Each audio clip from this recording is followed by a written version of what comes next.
Kebudayaan India sudah hadir di Indonesia sejak abad ke-5 Masehi yang ditandai dengan kehadiran kepercayaan Hindu dan Buddha. Teori-teori yang menggambarkan masuknya kebudayaan India ini mencakup teori Brahmana, Kshatriya, Waisa, dan arus balik.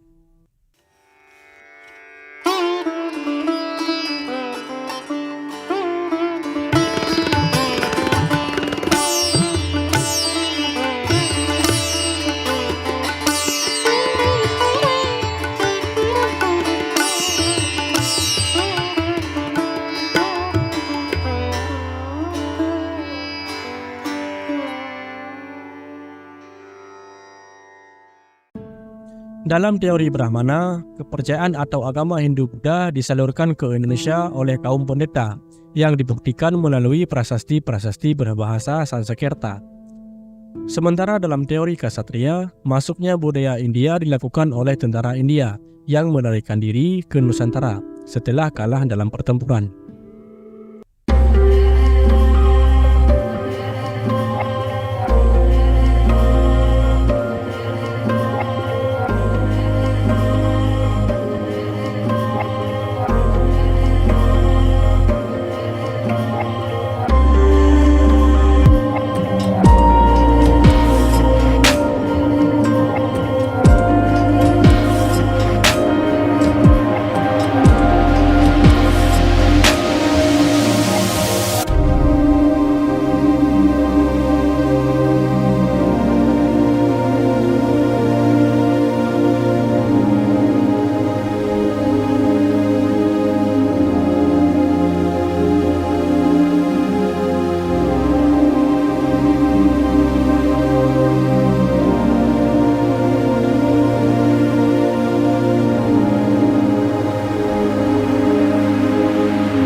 Teori Waisa menyatakan bahwa masuknya kebudayaan India ke Indonesia melalui para pedagang yang datang dan menetap di Nusantara, lalu menyebarkan kebudayaannya kepada masyarakat sekitar.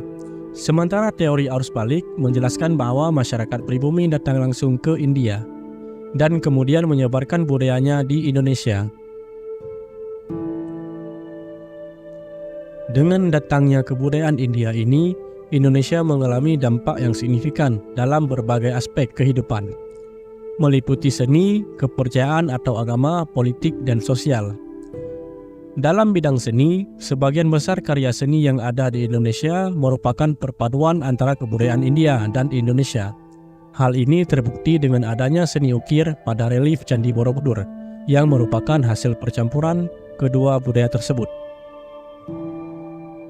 Seni bangunan seperti patung-patung di dalam candi juga mencerminkan akulturasi budaya India dengan Indonesia.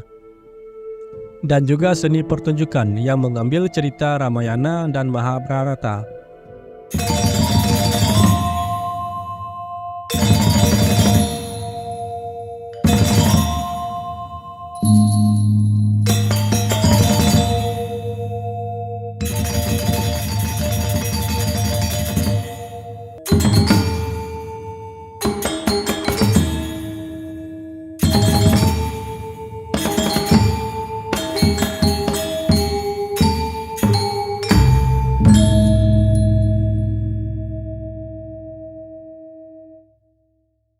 Kesenian wayang kulit ini biasanya dipentaskan dengan pengiring musik gamelan khas Indonesia. Perpaduan budaya dalam bidang seni ini membuat keberagaman budaya Indonesia menjadi kaya dan menjadi penarik perhatian dunia. Namun pada kenyataannya, sebagian besar masyarakat Indonesia mulai melupakan kesenian tersebut, terutama dalam seni pertunjukan, akibat dari cepatnya arus globalisasi yang lebih memperhatikan budaya-budaya Eropa yang dianggap lebih modern. Selain berdampak pada bidang seni, kebudayaan India juga mempengaruhi kepercayaan di Indonesia sebelum masuknya Hindu-Buddha. Masyarakat Nusantara pada masa lalu masih mengamalkan kepercayaan animisme dan dinamisme. Animisme adalah kepercayaan terhadap makhluk halus dan roh nenek moyang. Sedangkan dinamisme adalah keyakinan bahwa benda-benda tertentu seperti pohon dan batu memiliki kekuatan gaib. Namun, setelah masuknya kepercayaan Hindu-Buddha, kepercayaan animisme dan dinamisme mulai ditinggalkan.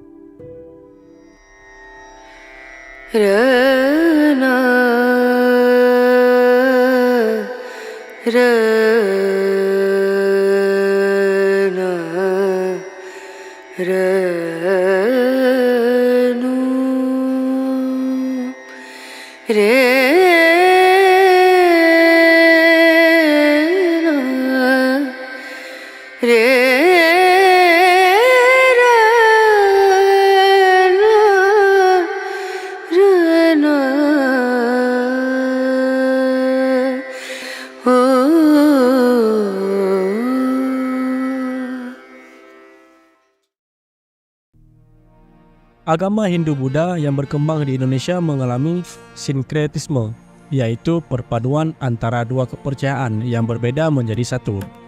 Perbedaan agama Hindu-Buddha di Indonesia dan di India tercermin dalam pelaksanaan upacara ritual keagamaan oleh umat Hindu-Buddha di Indonesia. Seperti upacara Nyepi dilakukan oleh umat Hindu-Buddha di Bali, namun tidak dilakukan di India. Dalam bidang politik, masuknya Hindu-Buddha ke Nusantara mengubah sistem pemerintahan dari kepala suku menjadi raja. Hal ini terbukti dengan banyaknya kerajaan yang dibangun pada masa Hindu-Buddha, seperti Kerajaan Kutai, Taramunagara, Majapahit, Sriwijaya, dan lain-lain. Sementara dalam bidang sosial terjadi banyak perubahan dalam tata kehidupan masyarakat akibat pengenalan sistem kasta. Kasta-kasta tersebut seperti Brahmana, Ksatria, Waisya, dan Sudra mempengaruhi struktur sosial masyarakat Indonesia. Meskipun demikian, kehidupan sosial masyarakat Indonesia tetap mengikuti perkembangan zaman dengan menerima unsur-unsur dari luar, namun selalu disesuaikan dengan tradisi bangsa Indonesia sendiri. Oleh karena itu, sistem kasta di Indonesia tidak seketat dan mengikat seperti sistem kasta di India.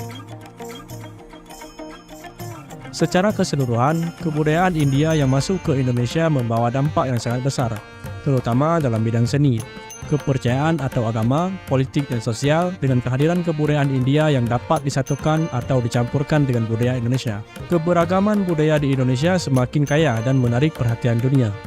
Ini merupakan jejak sejarah yang tetap hidup dalam keberagaman budaya Nusantara.